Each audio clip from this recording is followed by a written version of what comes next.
Hello everyone. So in the last lecture we have set up MongoDB Atlas. So MongoDB Atlas जो हमने setup किया, so basically क्या था, कुछ इस लेवल तक हमने काम कर लिया था जहाँ पे हमने यूज़र नेम पासवर्ड वगैरह क्रिएट कर दिया था.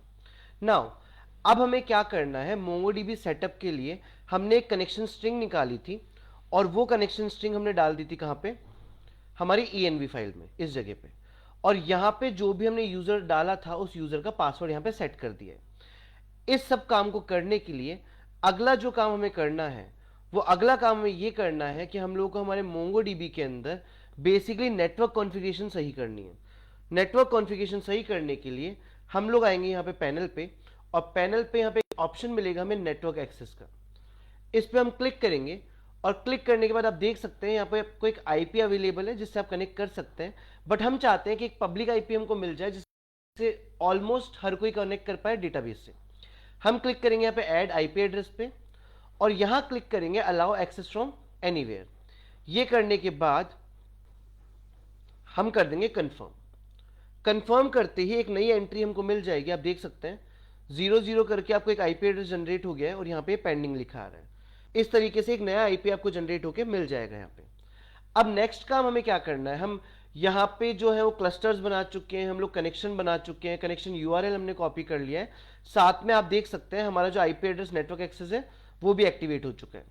अब हम जाएंगे हमारे वीएस कोड के ऊपर और वीएस कोड पे जाके आप एक चीज और ध्यान रखिएगा कि जब भी आप यहाँ पे पासवर्ड डालते हैं उस पासवर्ड में @ सिंबल को यूज ना करें, क्योंकि वो यूआरएल में ऑलरेडी यहाँ पे यूज होता है. ये यहाँ पे पेस्ट करने के बाद हम लोग को क्या करना पड़ेगा, कॉन्फ़िगरेशन सेटअप करना पड़ेगा MongoDB का. उस कॉन्फ़िगरेशन को सेटअप करने के लिए हम लोग जाएंगे हमारे कॉन्फ़िग वाले फोल्डर पे और यहाँ पे जाके हम बना लेंगे एक नई फाइल. इस फाइल को हम नाम दे देंगे mongodb.js, इस तरीके से. नाउ इस फाइल पे हमको क्या करना है, हमको हमारे कनेक्शन की सेटअप करनी है कंप्लीट.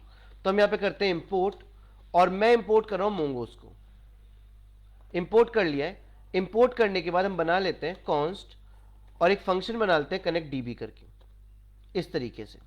और यहां लगाते हैं असिंक और साथ में कॉल करते हैं एरो फंक्शन को.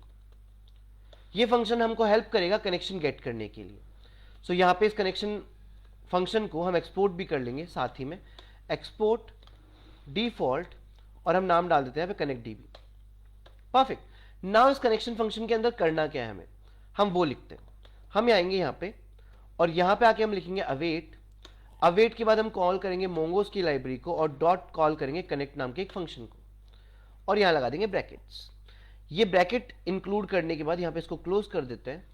और अब यहाँ पे जो हमने env फाइल में कॉन्फ़िगरेशन डाली थी, जो आप देख सकते हैं यहाँ पे env फाइल में है यूआरएल, इसको यहाँ पे फेच करवाना है. कैसे फेच करवाएंगे, हम यहाँ जाके लगा देंगे बैकटिक्स या टेम्पलेट लिटरल्स एंड उसके बाद लगा देंगे डॉलर कर्ली ब्रैकेट्स और यहाँ पे हम कॉल करेंगे प्रोसेस डॉट, कॉल करेंगे env फाइल को डॉट, और उससे कॉल करेंगे हम लोग हमने जो वेरिएबल बनाया था उसको, दैट इज MongoDB URI. सो देख लेते हैं, ये वेरिएबल का नाम मेरे पास यहाँ पर है. मैं इसको यहाँ से कॉपी करूँगा. कॉपी करने के बाद मैं यहाँ पे इसको पेस्ट कर दूँगा. सो ये वेरिएबल मैंने यहाँ पे कॉल कर लिया है. आई होप आपको समझ में आया होगा कि किस तरीके से हमने वेरिएबल को कॉल किया है. कॉल करने के बाद हम लोग इस ब्रैकेट के बाहर आएंगे और एक डेटाबेस हमको डिफाइन करना है. आप जो मर्जी चाहे वो डेटाबेस का नाम रख सकते हैं. मैं ई-कॉम रख रखा हूं, आप ई-कॉम, ई-कॉमर्स या जो भी आपका मन करे आप वो नाम यहां डाल सकते हैं. ये नाम डालने के बाद हमको बेसिकली क्या करना होगा, यहां पे एक वेरिफिकेशन चेक भी देना पड़ेगा कि कनेक्शन अगर हो जाए तो कैसे वेरीफाई करेंगे कि कनेक्शन हो गया है. तो उसके लिए हम क्या करते हैं, यहां ऊपर जाते हैं, मोंगोस को कॉल करते हैं और लगाते हैं डॉट कनेक्शन. ये हमारा फंक्शन है. डॉट ऑन, अगर मेरा कनेक्शन हो जाता है तो, और यहां पे लिखता हूं ऑन कनेक्शन, मतलब यहां पे हमको एक स्ट्रिंग पास करनी पड़ेगी. वो स्ट्रिंग में यहां पे पास करता हूं कनेक्शन, कनेक्टेड. परफेक्ट. तो जब हम कनेक्टेड हो जाएंगे उसके बाद हम कॉल करेंगे यहां पे एक एरो फंक्शन को, इस तरीके से. तो मतलब अगर मेरा MongoDB का कनेक्शन हुआ तो मैं यहां पे प्रिंट करवा सकता हूं एक सिंपल सा console.log, और console.log में मैं डाल देता हूं यहां पे डेटाबेस कनेक्टेड, इस तरीके से. नाउ यहां तक का काम हमने कर लिया है। हमने क्या काम किया है, हमने यहाँ पे MongoDB के जो यूआरएल थे उसको कॉल किया है, डेटाबेस का नाम डिफाइन किया है, डेटाबेस का नाम आप जो मर्जी चाहे वो रख सकते हैं अपने अकॉर्डिंगली। उसके बाद मैंने वेरीफाई किया है कि अगर MongoDB का कनेक्शन हो जाए तो एक कंसोल पे मैसेज आता है that is DB connected. File को सेव कर लेते हैं। फाइल को सेव करने के बाद हम जाते हैं JS फाइल पे, server.js पे, और ये जो फाइल हमने बनाई है कनेक्शन की, इसको कॉल करना पड़ेगा। इसको कॉल करने के लिए हम पोर्ट नंबर के नीचे यहाँ पे जाएंगे और यहाँ पे हम कॉल कर सकते हैं किसको, हमारी जो कनेक्टेड DB नाम की फाइल थी उसको। परफेक्ट, इस तरीके से। सो ये हमने कॉल किया हमारे कनेक्टेड DB को एंड सेव कर दिया। अब अगर आप चाहें, आपको इस तरीके से पूरा पार्ट डालना पड़ेगा, यहाँ पे MongoDB नहीं .js भी लगाना पड़ेगा। ये लिखने के बाद आप फाइल को सेव करें, आपका MongoDB का सर्वर या फिर आपका Express.js का सर्वर जो है उसको रन करें, server.js फाइल को नोड से या नोडमोन से जिससे भी आप चाहते हैं, एंड आप चेक करेंगे आपको वहाँ पे आउटपुट में पोर्ट नंबर मिल जाएगा और आपका DB का जो कनेक्शन यहाँ पे आपने स्टैब्लिश किया है वो कनेक्शन हो जाएगा।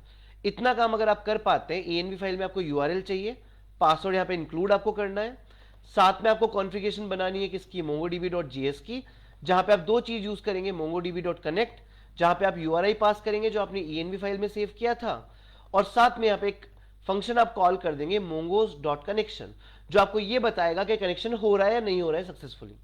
ये काम करने के बाद आप इंक्लूड कर देंगे इस फाइल को server.js में, एंड हियर फोर आप कनेक्ट कर चुके हैं अपने MongoDB के सर्वर से।